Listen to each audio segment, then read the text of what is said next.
আসসালামু আলাইকুম প্রিয় বন্ধুরা। এই ইলিশ মাছ আমাদের বাংলাদেশি মাছ।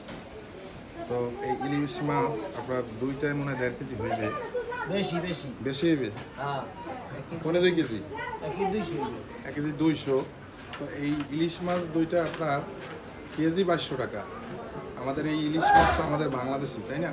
হ্যাঁ পয়লা তো বৈশাখ দেখতে পয়লা বৈশাখের জন্য এর দাম অনেক বেশি। আন্দাবাদ খাবে পান্তা ইলিশের সাথে আপনার ইলিশ মাছ না হইলে হইবে না, মানে উদযাপিত হয় না আর কি, বছর বরণ হয় না।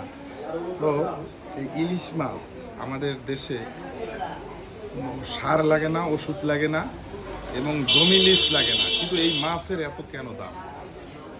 এই মাছের কেন এত দাম?